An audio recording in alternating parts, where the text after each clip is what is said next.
నమస్కారం. G3 news వార్తలకు స్వాగతం. ముందుగా వార్తల్లోని ముఖ్యాంశాలు. సందీప్ వంగ బిగ్గెస్ట్ స్టార్ వ్యాఖ్యల నేపథ్యంలో మారుతి స్పందన. జపాన్లో ప్రభాస్ కు విపరీతమైన ఫ్యాన్ ఫాలోయింగ్ ఉన్న వెల్లడి. ది రాజాసాబ్ అవుట్పుట్ పై దర్శకుడు మారుతి పూర్తి ధీమా. కామెడీ హారర్ జానర్ లో ప్రభాస్ ద్విపాత్రాభినయం. రాహుల్ గాంధీ పప్పు కాదు ముద్దపప్పు అని రేవంత్ రెడ్డి అన్నారన్న కేటీఆర్. ఇప్పుడు నేను ముద్దపప్పు అన్నానని చెప్పిన కేటీఆర్ రేవంత్ రెడ్డిని విమర్శించిన తర్వాత తనను అనాలన్న కేటీఆర్.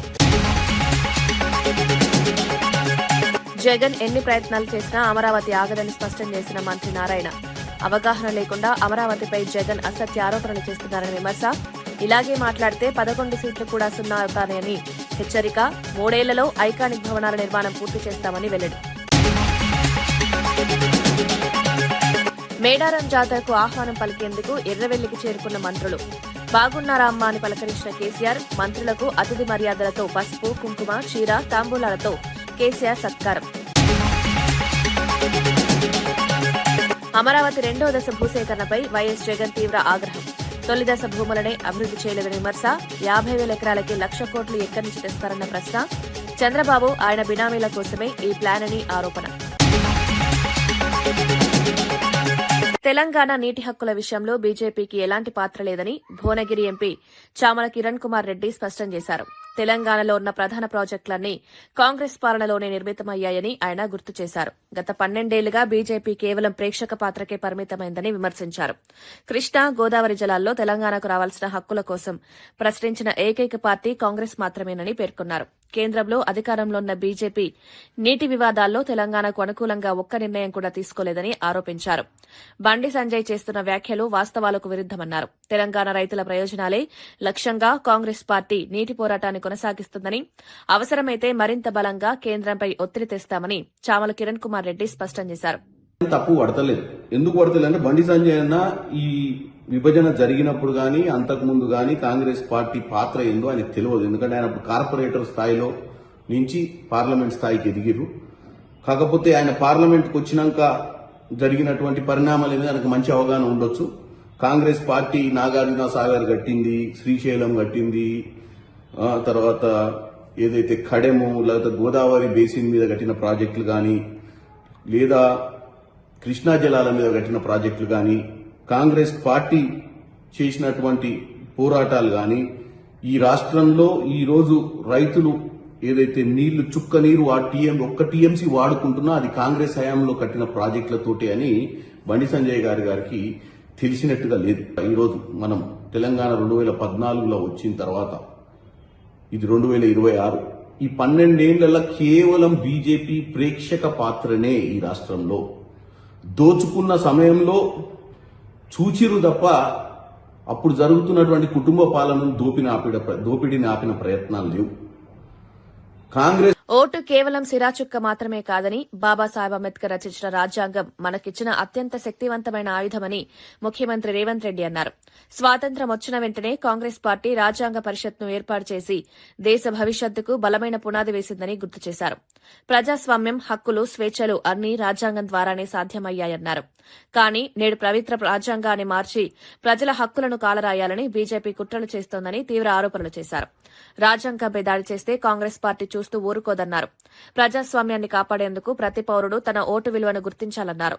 రాజ్యాంగ పరిరక్షణే కాంగ్రెస్ పార్టీ లక్ష్యమని సీఎం రేవంత్ రెడ్డి పునరుద్ఘాటించారు. దేశ స్వతంత్రం వచ్చిన తర్వాత ఈ దేశాన్ని ఏ విధంగా ముందుకు తీసుకెళ్లాలి, ఈ దేశంలో పరిపాలన ఏ విధంగా కొనసాగించాలని చర్చ జరగడానికి ఆనాడు కాంగ్రెస్ పార్టీ కాన్స్టిట్యూయెంట్ అసెంబ్లీని ఏర్పాటు చేసింది. మేధావులను, ఆనాడు పరిపాలనలో భాగస్వాములందరినీ, చట్టాల మీద అవగాహన ఉండి ప్రపంచ దేశాలలో జరుగుతున్న పరిపాలన మీద అవగాహన ఉన్న వాళ్లను ఏర్చి కూర్చి దానికి చైర్పర్సన్ గా డాక్టర్ బాబాసాహెబ్ అంబేద్కర్ గారిని రాజ్యాంగాన్ని రచించడానికి ఆనాడు కాంగ్రెస్ పార్టీ నియమించింది. ఆ సందర్భంగా చాలా చర్చలు జరిగినాయి, సూచనలు వచ్చినాయి, వాదోపవాదాలు జరిగినాయి. భారతీయ జనతా పార్టీ భావజాలం ఉన్న వాళ్ళు ఈ దేశంలో పేదవాళ్లకు ఓటు హక్కు ఉండడానికి వీలు లేదు, కేవలం శ్రీమంతులకు, ఉన్నత వర్గాలకు మాత్రమే ఈ దేశంలో ఓటు హక్కు ఉండాలని ఆనాడు వాదించారు. అప్పుడు మహాత్మా గాంధీ గారు, డాక్టర్ బాబాసాహెబ్ అంబేద్కర్ ఈ పేద ప్రజలకు నేను ఇచ్చే ఆయుధమే ఓటు, ఓటు అనే ఆయుధం ద్వారా వాళ్ళు హక్కులను సాధించుకుంటారని మొట్టమొదట పేదలకి దేశంలో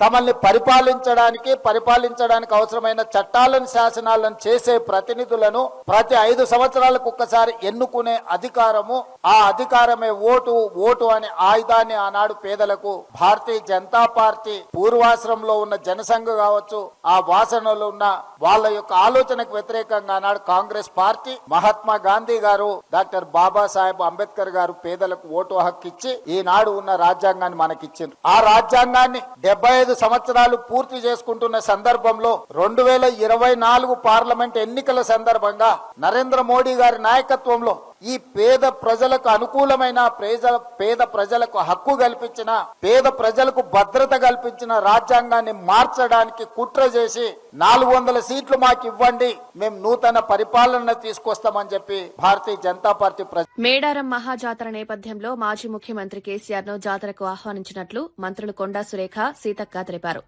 సమ్మక్క సారలమ్మ జాతర కేవలం ఒక మతపరమైన వేడుక మాత్రమే కాకుండా ఆదివాసీ ఆత్మగౌరవానికి ప్రతీక అని పేర్కొన్నారు. ఈ మహాజాతరకు అన్ని వర్గాల ప్రజలు తరలివచ్చేలా ప్రభుత్వం విస్తృత ఏర్పాట్లు చేస్తోందన్నారు.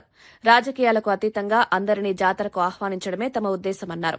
కేసీఆర్ పాలనలోనూ మేడారం జాతరకు ప్రాధాన్యత ఇచ్చారని గుర్తు చేశారు. సాంప్రదాయాలు, సంస్కృతి పరిరక్షణలో భాగంగా ఈ ఆహ్వానమిచ్చామని తెలిపారు. భక్తుల సౌకర్యం, భద్రతే ప్రధాన లక్ష్యంగా జాతర నిర్వహిస్తామని మంత్రులు స్పష్టం చేశారు.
ప్రభుత్వ యూనివర్సిటీల భూములను ఇష్టానుసారంగా అమ్మేందుకు ప్రయత్నిస్తే సహించేది లేదని ఎమ్మెల్సీ దాసోజు శ్రవణ్ కుమార్ తీవ్రంగా హెచ్చరించారు.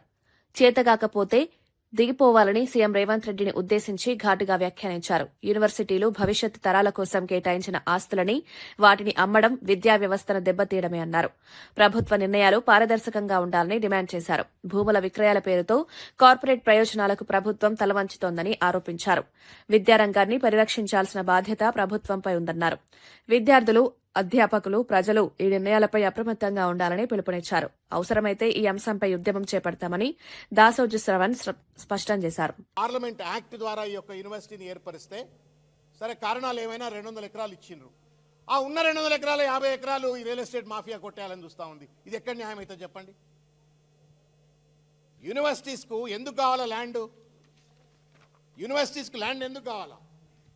అక్కడ రీసెర్చ్ ఇన్స్టిట్యూషన్స్ పెంపొందించడం కోసం, ఫ్యాకల్టీ క్వార్టర్స్ కోసం, స్టూడెంట్స్ హాస్టల్స్ కోసం, లంగ్ స్పేస్ ఎక్కువ ఉండాలని చెప్పని, లో డెన్సిటీ విశ్వవిద్యాలయాల్లో ఉండాలని చెప్పని, ఒక ఫ్రీ అకాడమిక్ ఎన్విరాన్మెంట్ ఉండాలని చెప్పని, అంత పెద్ద భూమి ఉండాలని చెప్పని ఒక విజన్ ఉన్న వాళ్ళు, విజ్డమ్ ఉన్నటువంటి వాళ్ళు విశ్వవిద్యాలయాలకు భూములు ఇస్తారు. అట్లనే నిజాం ఇచ్చినా, హెచ్సియుకు భూములు ఇచ్చినా, మిగతా యూనివర్సిటీల్లో పెద్ద పెద్ద విస్తీర్ణం కలిగిన భూములు ఎందుకు ఇస్తారు అంటే భవిష్యత్ తరాల కోసం ఒక క్వాలిటీ అకాడమిక్ ఎన్వైరన్మెంట్ను క్రియేట్ చేయాలని చెప్పని భూములు ఇస్తారు. ఎక్కడ తలకమాసిన వారం అండి, భూములన్నీ అమ్ముకొదబుతా ఉన్నాడు. పో ఎక్కడెక్కడో దూరంగా తీసుకుపోయి నువ్వు కావాలంటే నువ్వు ఇంకేదైనా భూములు అమ్ముకుంటే అమ్ముకో. కానీ విశ్వవిద్యాలయాలకు సంబంధించిన భూములు అమ్మడం అంటే దిస్ ఇస్ క్యాలస్నెస్, ఇర్రెస్పాన్సిబిలిటీ, బాధ్యత రాహిత్యం. ఇవాళ మౌలానా అబుల్ కలాం ఆజాద్ యూనివర్సిటీలో దాదాపు 38 డిపార్ట్మెంట్లు ఉన్నాయి. అక్కడ 28 డిపార్ట్మెంట్లు ఉన్నాయి. 7,000 మంది విద్యార్థులు అక్కడ చదువుకుంటున్నారు. దాదాపు 3 లక్షల మంది విద్యార్థులు డిస్టెన్స్ ఎడ్యుకేషన్ చదువుతున్నారు. అక్కడ ఫ్యాకల్టీ క్వార్టర్స్ ఉన్నాయి, స్టూడెంట్ హాస్టల్స్ ఉన్నాయి. ఉర్దూ యూనివర్సిటీ. పొద్దున్న లేస్తే ముస్లింల ఓట్లు కావాలంటారు. పొద్దున్న లేస్తే ముస్లింల ఓట్లు కావాలా, మేము సెక్యులర్, మేమే తరఫ్దారులం అని చెప్పని నాటకాలు ఆడతాడు రేవంత్ రెడ్డి గారు, లేకపోతే ప్రభుత్వ పెద్దలు. మరి అలా మొత్తం సౌత్ ఇండియాలో ఉన్నటువంటి ఒక ఏకైక Urdu university is Maulana Azad university. దాన్ని నాశనం చేయాలని ప్రయత్నం చేస్తా ఉన్నావు. ఆ 50 ఎకరాల అన్యూటిలైజ్డ్ ప్లేస్ అనేది అయితే రేవంత్ రెడ్డి గారు భావిస్తూ ముద్ర వేసి గద్దలెక్క తన్నుకపోవాలని ప్రయత్నం చేస్తున్న భూమి. ఒక మహిళా ఐఏఎస్ అధికారిని మంత్రి వేధిస్తున్నారన్న వార్తలపై బీఆర్ఎస్ ప్రధాన కార్యదర్శి ఆర్ఎస్ ప్రవీణ్ కుమార్ తీవ్రంగా స్పందించారు. కేసీఆర్ పాలనలో మహిళలకు గౌరవం ఇచ్చి షీవ్ టీమ్స్ ద్వారా భద్రత కల్పించామని గుర్తు చేశారు. అలాంటి తెలంగాణలో కాంగ్రెస్ పాలనలో మంత్రులే మహిళలను అసభ్యంగా వేధించే స్థాయికి పాలన దిగజారిందని ఆరోపించారు. మహిళల భద్రతపై ప్రభుత్వం పూర్తిస్థాయిలో విఫలమైందన్నారు. ఈ ఆరోపణలపై తక్షణమే స్వతంత్ర విచారణ జరపాలని డిమాండ్ చేశారు. మహిళా అధికారులకే రక్షణ లేకపోతే సాధారణ మహిళల పరిస్థితి ఏంటని ప్రశ్నించారు. మహిళల హక్కులు, గౌరవం కోసం బీఆర్ఎస్ పోరాటం కొనసాగిస్తుందని ప్రవీణ్ కుమార్ స్పష్టం చేశారు. ఎవరికి వ్యతిరేకంగా? ప్రభాకర్ రావు గారికి వ్యతిరేకంగా, మిగతా వాళ్ళందరికీ వ్యతిరేకంగా. అంటే అసలు ఈ క్రిమినల్స్ను వాడుకునే సంస్కృతి పోలీస్ డిపార్ట్మెంట్లో ఎక్కడి నుంచి వచ్చింది? అది కూడా సాక్షాత్తు ఒక ముఖ్యమంత్రి గారిని ఇరికించడానికి, ఒక ఇద్దరు సీనియర్ మాజీ మంత్రులను ఇరికించడానికి సిట్టింగ్ ఎమ్మెల్యేలు, తెలంగాణ కోసం 14 సంవత్సరాలు పోరాడిన వ్యక్తులు, వీళ్ళని ఇరికించడం కోసం మీరు క్రిమినల్స్ను వాడుకుంటారా? అది 40 కేసులున్న క్రిమినల్లు, ల్యాండ్ గ్రాబర్లను వాడుకొని వాళ్ళ ద్వారా నువ్వు ఎట్లనే చెప్పు, లేకపోతే బిడ్డ నువ్వు అట్లా చేస్తున్నావు ఇట్లా చేస్తున్నావు అంటారు. మొన్న ఎమ్మెల్సీ నవీన్ కుమార్ గారిని పిలిచిన, ఆయన పాపం ఒక్క కేసు కూడా లేదు, ఆయన పని ఆయన చేసుకుంటున్నాడు. ఆయనను 70 సంవత్సరాలు ఉండే వాళ్ళ ఫాదర్ మీద కూడా నోటీస్ ఇచ్చిండ్రు. ఏందండి ఇక్కడ పోతుంది అసలు ఇన్వెస్టిగేషన్? ప్రభాకర్ రావు గారి అబ్బాయి నిశాంత్ అని ఉంటాడు, ఆ పిల్లగాని మీద కూడా నువ్వు వస్తావా రావా అని చెప్పి 9 గంటల ఇన్వెస్టిగేషన్. దాని తర్వాత మళ్ళీ వాళ్ళ ఫ్రెండ్స్ ఉంటే వాళ్ళని కూడా పిలిపించి వాళ్ళతో ఇంట్రాగేషను. తర్వాత రిటైర్డ్ ఆఫీసర్లు ఎవరైనా ఉంటే retired IAS officer, retired IPS officer అందరూ పిలిపించి మీరు స్టేట్మెంట్ ఇస్తారా అయ్యారా అని బెదిరింపులు. అదేవిధంగా ప్రభాకర్ రావుతో పనిచేసిన కానిస్టేబుల్స్, హోంగార్డ్స్ ఎవరైనా ఉంటే వాళ్ళ డ్రైవర్స్ ఉంటే వాళ్ళని కూడా పిలిపించి బిడ్డ మీరు ఇస్తారా అయ్యారా స్టేట్మెంట్లో అని బెదిరింపులు. ఒకవేళ ట్యాపింగ్లో ఏవైనా అక్రమాలు జరిగి ఉంటే దాని మీద చట్టబద్ధంగా యాక్షన్ తీసుకోమని మేమే చెప్తున్నాం కదా. మేము ఇప్పుడు కాదన్నామా? Tapping is allowed by law. చట్ట ప్రకారం ట్యాపింగ్ చేయొచ్చు. భారత ప్రభుత్వం చేస్తుంది, రాష్ట్ర ప్రభుత్వాలు చేస్తాయి, చట్టమే చెప్తున్నది. ఒకవేళ దాన్ని వాడుకొని ఎవరైనా దందాలు చేసినా, లేకపోతే ఎవరైనా బెదిరింపులు చేసినా, ప్రైవేట్గా లబ్ధి పొందినా అది నేరం. దాని ప్రకారం మీరు ఐటీ యాక్ట్ కింద కేసు బుక్ చేయండి, వాళ్ళ మీద చట్ట ప్రకారం చర్యలు తీసుకోండి. ఇప్పుడు దాని కింద నువ్వు ఆ విధంగా చేసినా కూడా 3 సంవత్సరాల కన్నా ఎక్కువగా శిక్షలు లేవు ఐటీ యాక్ట్ ప్రకారం. ఈ శిక్షలు లేవని తెలివిగా రేవంత్ రెడ్డి ప్రభుత్వం ఏం చేసిందా అంటే వీళ్ళను సైబర్ టెర్రరిస్టులుగా తీర్చిదిద్దిండ్రు. సైబర్ టెర్రరిస్టులుగా నింద మోపిండ్రు. ఎవరి మీద? ఇగో ఈయన మీద. ఈయన సైబర్ టెర్రరిస్ట్ అంట. తెలంగాణ ప్రజలు చూడాలి. ఈయన cyber terrorist. 66F IT act ప్రకారం ఈయన సైబర్ టెర్రరిస్టు. దేశం కోసం ఎంతో త్యాగం చేసి అనారోగ్యంగా ఉన్నా కూడా పనిచేసిన ఇతను ఇప్పుడున్న డీజీపీ గారి దగ్గర పనిచేసిండు, అంతకుముందు మహేందర్ రెడ్డి గారి దగ్గర పనిచేసిండు, చంద్రబాబు నాయుడు గారు ముఖ్యమంత్రిగా ఉన్నప్పుడు పనిచేసిండ్రు, అదేవిధంగా కిరణ్ కుమార్ రెడ్డి గారు ఉన్నప్పుడు పనిచేసిండ్రు, కేసీఆర్ గారి దగ్గర పనిచేసిండ్రు. ఇంతమంది దగ్గర పనిచేసిన ఈయన ఎన్నో పథకాలు సాధించిన సైబర్ టెర్రరిస్ట్ అంట. A1 అసలు సైబర్ టెర్రరిజం అంటే ఏంటి? ఈ దేశంలో నెట్వర్క్, రైల్వే నెట్వర్క్ కావచ్చు, ఎయిర్లైన్స్ నెట్వర్క్ కావచ్చు, లేకపోతే గవర్నమెంట్ వెబ్సైట్స్ కావచ్చు, గవర్నమెంట్ డేటా సెంటర్స్ కావచ్చు, NIC డేటా సెంటర్స్ కావచ్చు, పవర్ గ్రిడ్స్ కావచ్చు, రోడ్ నెట్వర్క్స్ కావచ్చు, టాల్ గేట్స్ కావచ్చు, ఇంకేమైనా హాస్పిటల్ నెట్వర్క్స్ కావచ్చు, వీటన్నిటినీ హ్యాక్ చేస్తే అది సైబర్ టెర్రరిజం అవుతుంది. ఆ నెట్వర్క్స్ని డిస్ట్రాయ్ చేస్తే సైబర్ టెర్రరిజం అవుతుంది. డేటా సెంటర్లను డిస్ట్రాయ్ చేస్తే సైబర్ టెర్రరిజం అవుతుంది. బ్యాంకులను డిస్ట్రాయ్ చేస్తే సైబర్ టెర్రరిజం అవుతుంది. ఈయన దేశాన్ని రక్షించిండండి.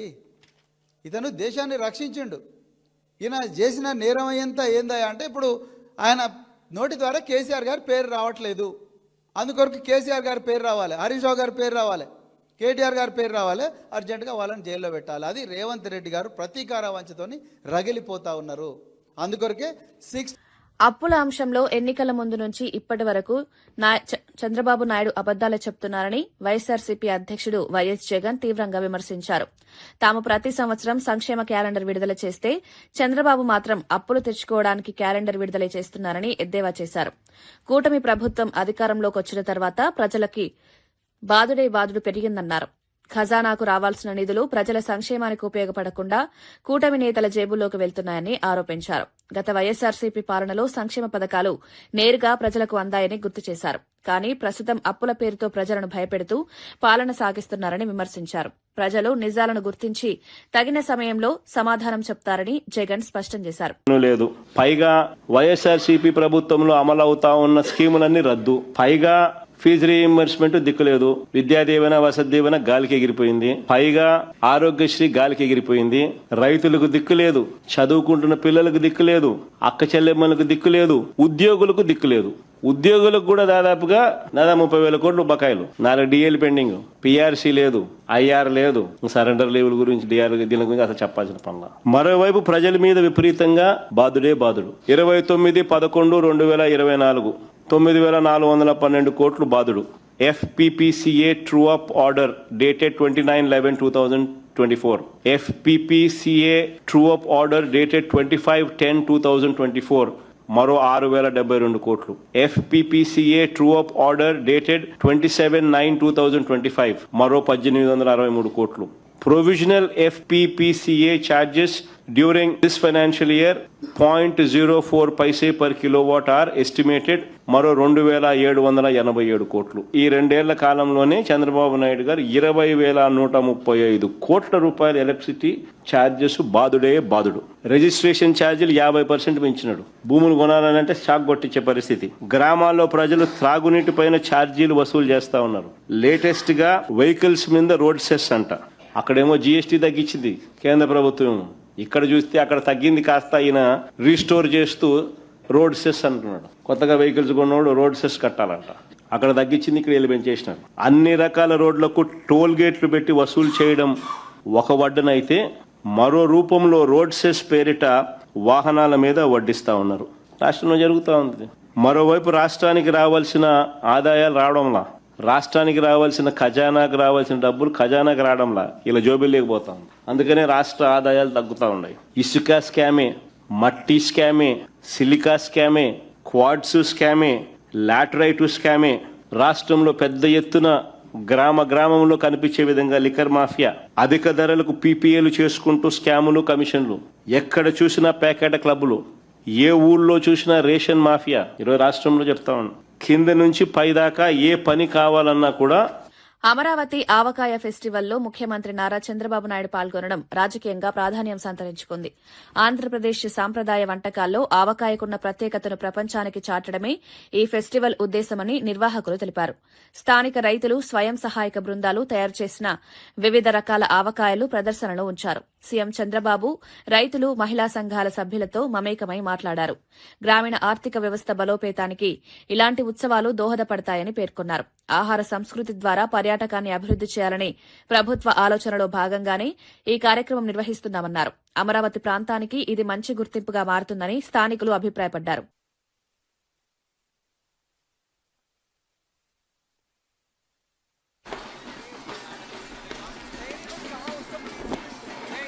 రాజస్థాన్ నుంచి వచ్చినటువంటి ఈ పపెట్స్ ని మనం చూస్తున్నాం.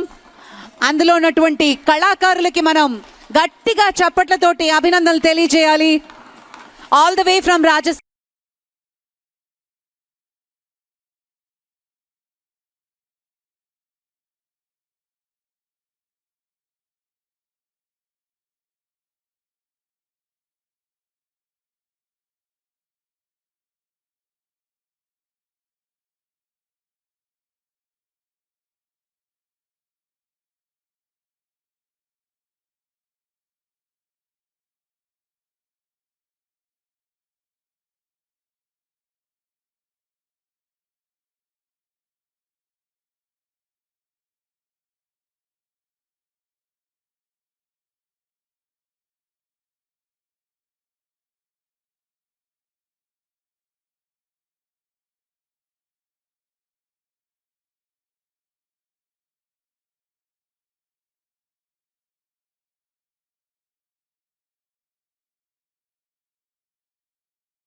ప్రభుత్వ పాఠశాలల్లో విద్యార్థులకు నాణ్యమైన బ్రేక్ఫాస్ట్, లంచ్ అందించే అంశంపై ముఖ్యమంత్రి విస్తృత స్థాయి సమీక్ష నిర్వహించారు.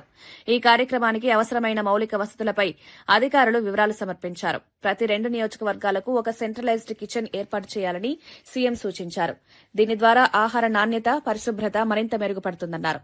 సెంట్రలైజ్డ్ కిచెన్లో సోలార్ కిచెన్స్ ఏర్పాటు చేసే అవకాశాన్ని కూడా పరిశీలించాలని ఆదేశించారు. Young India integrated residential schools నిర్మాణ పనులు వేగంగా పూర్తి చేయాలని, ఇందుకు బడ్జెట్ కేటాయింపుల్లో ప్రాధాన్యత ఇవ్వాలని సూచించారు. విద్యార్థుల ఆరోగ్యం, పోషణపై ప్రభుత్వం ప్రత్యేక శ్రద్ద తీసుకుంటుందని సీఎం స్పష్టం చేశారు.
రాహుల్ గాంధీపై చేసిన వ్యాఖ్యలపై కేటీఆర్ మరోసారి వివరణ ఇచ్చారు.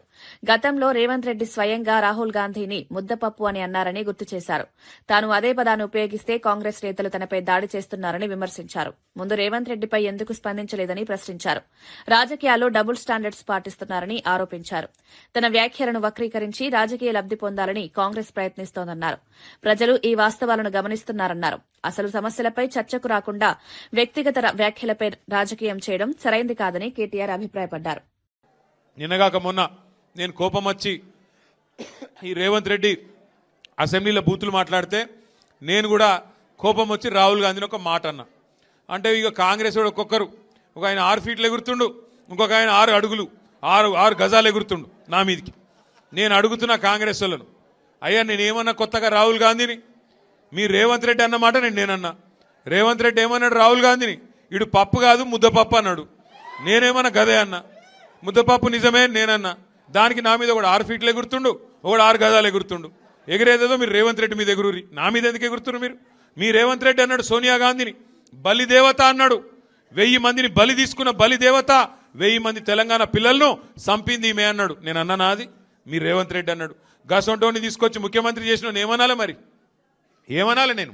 అందుకే అన్నా, ఆ ముద్దపప్పు గారి గురించి నేను అనలేదు. ముద్దపప్పు అన్న రాహుల్ గాంధీని ముద్దపప్పు అన్న రేవంత్ రెడ్డి మీద మీ ప్రతాపం మీద చూపెట్టారు కాంగ్రెస్ వాళ్ళు.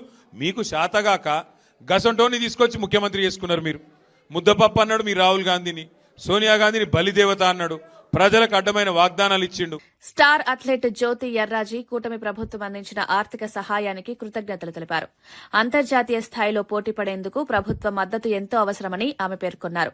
శిక్షణ, ప్రయాణ ఖర్చులు, ఆధునిక సదుపాయాలు కల్పించడం వల్ల క్రీడాకారులు మెరుగైన ప్రదర్శన చేయగలుగుతారన్నారు. ప్రభుత్వం క్రీడలకు ఇస్తున్న ప్రోత్సాహం యువతకు ప్రేరణగా నిలుస్తుందన్నారు. భవిష్యత్తులో దేశానికి మరిన్ని పథకాలు తీసుకురావడమే తన లక్ష్యమని జ్యోతి స్పష్టం చేశారు. క్రీడాకారుల ప్రతిభను గుర్తించి సహకరిస్తున్న ప్రభుత్వానికి ఆమె ప్రత్యేక ధన్యవాదాలు తెలిపారు. అందరికీ నమస్కారం. నా పేరు Jyothi Yarraji, track and field athlete, 100 meter hurdler, Asian games medalist and Arjuna awardee Olympian. రీసెంట్గా ఏషియన్ ఛాంపియన్షిప్లో గోల్డ్ తీసుకొచ్చాను. రవినాయుడు సార్ గారు నన్ను ఎంతో అభినందిస్తూ నారా లోకేష్ సార్ దగ్గరికి తీసుకెళ్ళడం జరిగింది. ఇంతకుముందు నాకు సపోర్ట్ లేదంటూ చాలా బాధపడ్డాను. కానీ ఈసారి లోకేష్ సార్ దగ్గరికి వెళ్ళిన తర్వాత 45 మినిట్స్ సార్ దగ్గర కూర్చొని నా యొక్క ప్రాబ్లమ్స్ అండ్ ఫ్యూచర్ టార్గెట్స్ ఏమేమి ఉన్నాయి అనేది నన్ను కనుక్కొని అండ్ అప్రిషియేట్ చేసి నా మెడల్ చూసి మా పేరెంట్స్ కూడా వాళ్ళతో మాట్లాడారు. మాట్లాడిన తర్వాత మన ఆంధ్రప్రదేశ్లో ఏవేవైతే సపోర్ట్ కావాలి అనుకుంటున్నారో దానికి తగ్గట్టు అన్ని అట్మాస్ఫియర్ అండ్ ఫెసిలిటీస్ తీసుకురావడం అనేది జరుగుతుంది. అండ్ నాకు ఫ్యూచర్లో Asian games and Commonwealth games కోసం సపోర్ట్ చేస్తూ క్యాష్ అవార్డ్ కూడా రిలీజ్ చేయడం జరిగింది. And also future next 3 years తర్వాత ఒలింపిక్స్ రాబోతుంది. దానికోసం నేను ఏ విధంగా ప్రిపేర్ అవ్వాలనేది నాకు ఒక అన్నలా తోడుగా ఉండి అన్ని విధాలుగా నేను సపోర్ట్ చేస్తాను. ఓన్లీ ట్రైనింగ్ పర్పసే కాదు, న్యూట్రిషనిస్ట్, ఫుడ్, విదేశాల్లో ట్రైనింగ్ చేయాలనుకున్నా సరే, ఏ విధమైన సపోర్ట్ కావాలన్నా సరే మన తెలుగుదేశం గవర్నమెంట్ అనేది నీకు తోడుగా ఉంటుంది అనేది నాకు భరోసా ఇచ్చారు. సొంత అన్నగా ఫీల్ అవ్వాను నేను ఆయనతో మాట్లాడినప్పుడు. So kind and also so పొలైట్గా నన్ను ఎంతో అభినందిస్తూ మాట్లాడారు. ఇలాంటి సపోర్ట్ ప్రతి ఒక్క అథ్లెట్స్కి దొరుకుతుందన్న నమ్మకం నాకు కుదిరింది సార్తో మాట్లాడేటప్పుడు. Thank you so much Telugu Desam for ఈ యొక్క అవకాశాన్ని ఇచ్చినందుకు. నాకు స్పోర్ట్స్ కెరియర్ కూడా నా Chandrababu Naidu sir 10 week academy start చేసినప్పుడే జరిగింది. అండ్ ఆల్సో ఇప్పుడు నా గ్రాఫ్ట్ ఇంత ఎదిగిన తర్వాత కూడా నాకు వీళ్ళు సపోర్ట్ చేయడం అనేది ఎంతో ఆనందంగా ఉంది. రైతులకు ఎక్కడైనా అన్యాయం జరిగితే వైఎస్సార్సీపీ చూస్తూ ఊరుకోదని పార్టీ అధ్యక్షుడు వైఎస్ జగన్ స్పష్టం చేశారు.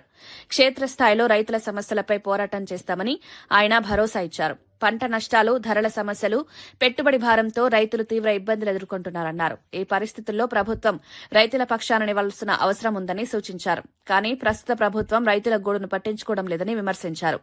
వైఎస్సార్సీపీ పాలనలో రైతులకు భరోసా ఇచ్చే విధంగా పథకాలు అమలు చేశామని గుర్తు చేశారు. రైతుల హక్కుల కోసం రోడ్ల మీదకు రావాల్సి వచ్చినా వెనకాడమని స్పష్టం చేశారు. రైతు సంక్షేమమే పార్టీ ప్రధాన లక్ష్యమని జగన్ మరోసారి వెల్లడించారు. In the initial first phase, you said you wanted 50,000 acres and you need 2 crores per acre to lay these roads, give electricity, give in water, connect them with sewerage system. And to provide for this, according to your own DPR, you said it requires 2 crores per acre. Probably because of your scams, or probably because of reasons known to you alone. Now you and your Benamis have procured land here, so you've decided the capital here. Now for 50,000 acres, at the rate of 2 crores per acre according to your own DPR, it costs 1 lakh crores. Now this 1 lakh crores, God knows when it's going to come, God knows how it's going to come. Now, forget about that aspect. Now you want to add one more 50,000 acres of land. You want to add another 50,000 acres of land, which costs you another 1 lakh crores. So you're actually talking about 2 lakh crores requirement, 1 lakh acres of land you want to develop. What kind of insanity is this when the first 50,000 acres itself is not developed?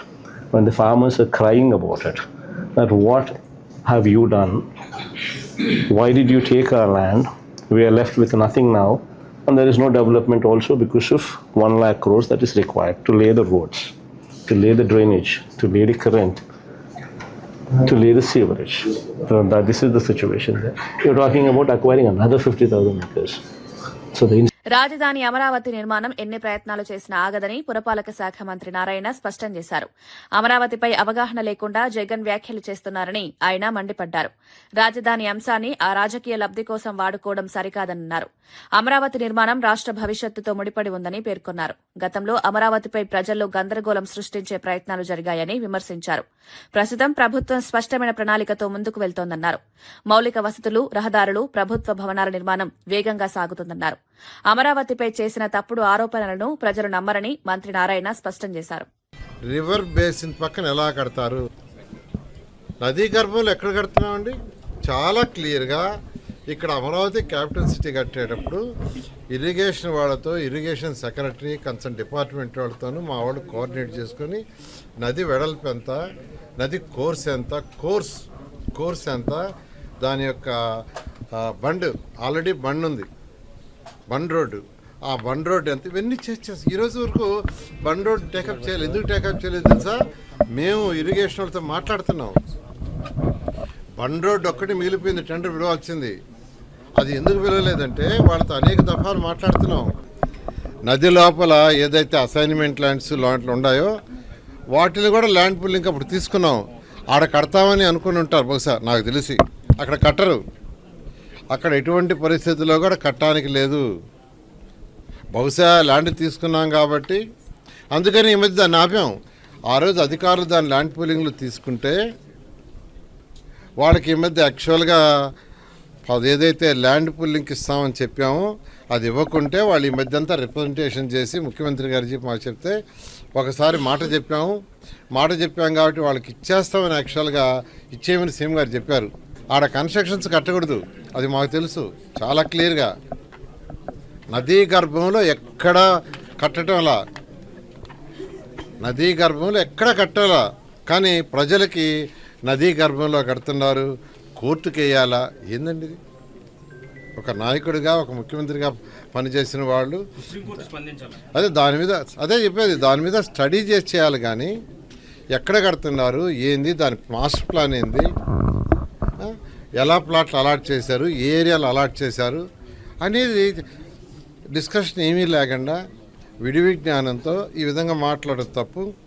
అదే తెలుసుకోవాలా, యాక్చువల్గా river bed అంటే ఏంది, river basin అంటే కూడా తెలుసుకోవాలి. అందుకే అదే చెప్పింది, స్టడీ చేయాలంటా. ప్రభాస్ నటిస్తున్న స్పిరిట్ సినిమాకు సంబంధించిన పోస్టర్పై సోషల్ మీడియాలో జరిగిన చర్చకు దర్శకుడు సందీప్ రెడ్డి వంగ స్పందించారు. ప్రభాస్ ను బాహుబలి తర్వాత ఎలా ప్రజెంట్ చేయాలా అనే అంశంపై చాలా ఆలోచించి ప్రస్తుత లుక్ ను ఎంపిక చేశామన్నారు. పోస్టర్లో ప్రభాస్ చేతిలో ఉన్నది గ్లాస్ కాదని 1 లీటర్ బాటిల్ అని స్పష్టం చేశారు. కానీ అది గ్లాస్ లా కనిపించడంతో అనవసర చర్చ మొదలైందన్నారు. పోస్టర్లో తెలుపు రంగు ఎక్కువగా హైలైట్ కావడం వల్ల ఆ బాటిల్ అందరి దృష్టిని ఆకర్షించిందన్నారు.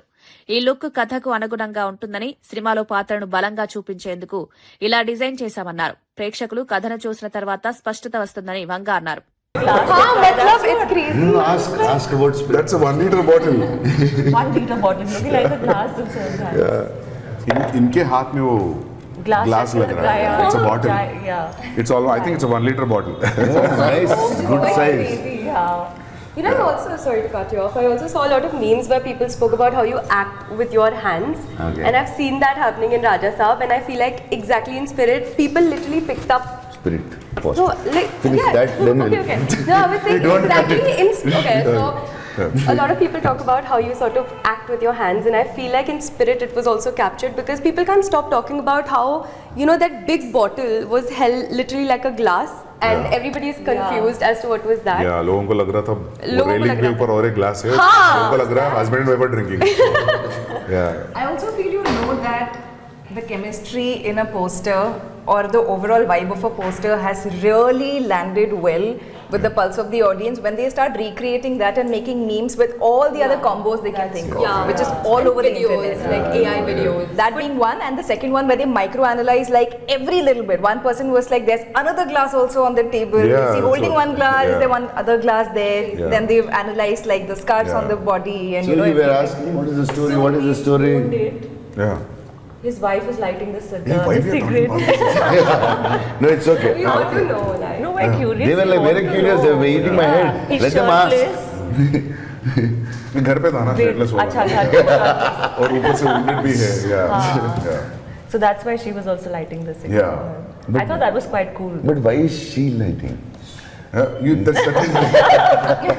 will lead to that will have to lead to a wait. nice scene like when you see it's a surprise. Interesting. Yeah. Really looking forward, honestly. Thank you. Rayalaseema lift irrigation అంశంపై జగన్ చేసిన వ్యాఖ్యలకు మంత్రులు Payyavula Keshav, BC Janardhan Reddy తీవ్రంగా స్పందించారు. జగన్ చేపట్టింది lift irrigation కాదని, Rayalaseema theft irrigation అని పయ్యావుల కేశవ్ మండిపడ్డారు. డీపీఆర్ పేరిట 900 కోట్ల రూపాయలు మళ్లించారని ఆరోపించారు.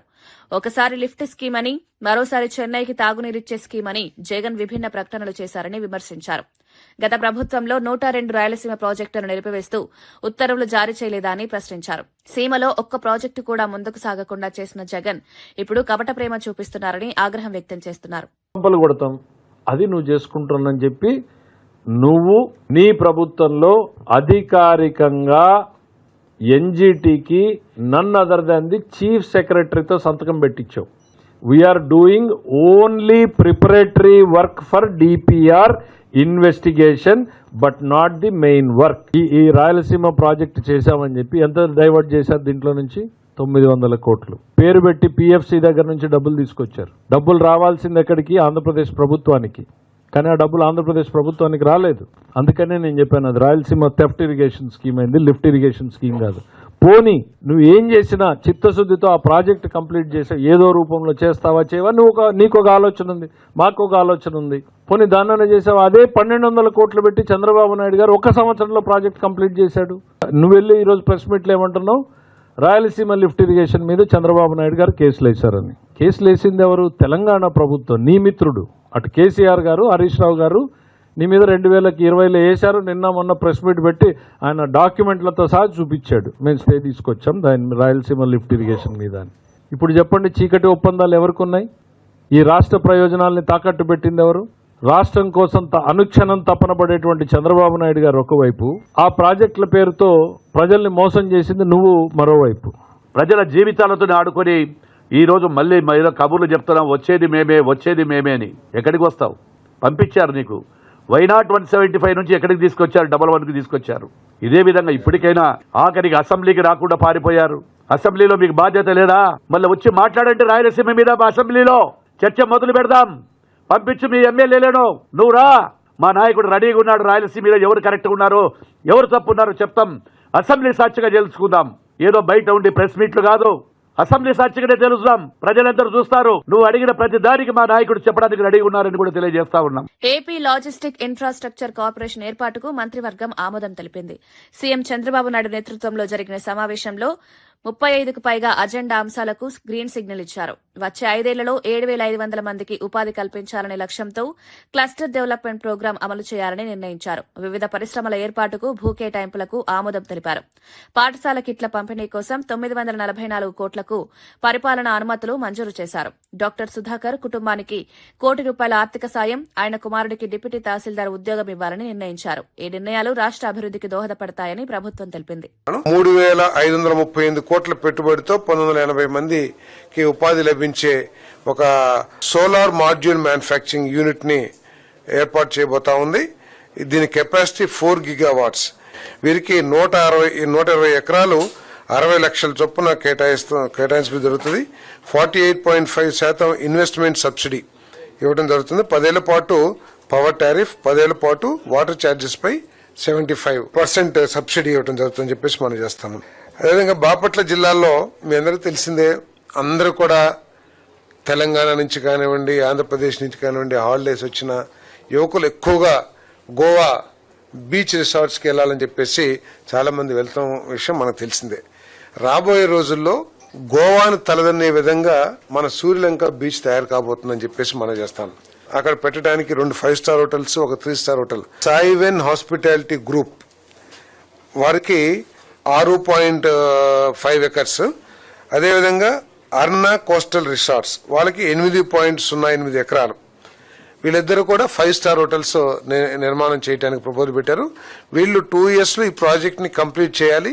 కంప్లీట్ చేయకపోతే ఆ రోజు ఈ ప్రపోజల్స్ కూడా క్యాన్సిల్ చేసే అవకాశం కూడా ఉందని చెప్పేసి మనం చేస్తాను.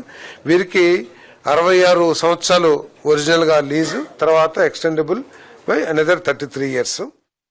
తిరుమలలో మద్యం సీసాలు బయటపడిన ఘటన భూమన కరుణాకర్ రెడ్డి కనుసన్నల్లోనే జరిగిందని జనసేన నేత కిరణ్ రాయల్ ఆరోపించారు.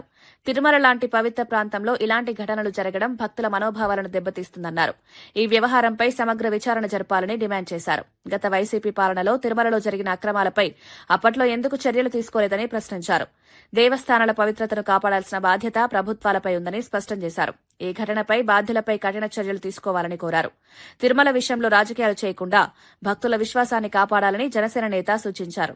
తిరుమల తిరుపతి దేవస్థానం ఈ కూటమి ప్రభుత్వం వచ్చిన తర్వాత మేము ఎలా పరిపాలిస్తామో రాష్ట్ర ప్రజలకి, హిందూ మతం గౌరవించే ప్రతి ఒక్కరికి, వెంకటేశ్వర స్వామి భక్తులందరూ కూడా తెలుసు. గత సంవత్సరం వైకుంఠ ఏకాదశి కాడి నుంచి నిన్నటి వరకు మద్యం సీసాల వరకు మొత్తం ఒక్కొక్కటిగా బయటపడుతూ వస్తుంది. అన్నిటికి కారణం వైసీపీ చెప్పి అనేక సార్లు చెప్పాం. వైఎస్ఆర్ కాంగ్రెస్ పార్టీ సంబంధించిన నాయకులు తిరుపతిలో ఉన్న మాజీ చైర్మన్ కరుణాకర్ రెడ్డి గారి అనుచరులు, వైవి సుబ్బారెడ్డి అనుచరులు అని చెప్పి గతంలో చెప్పినా కూడా వాళ్ళు కాదు, లేదు మేము కూడా వెంకటేశ్వర భక్తులమే, హిందూ మతాన్ని మేము తప్ప ఎవరు కాపాడరు, హిందూ సామ్రాజ్యానికి రారాజు జగన్ అని చెప్పి మాట్లాడతారు. తిరుమలలో మద్యం బాటలు ఇళ్ల పనే.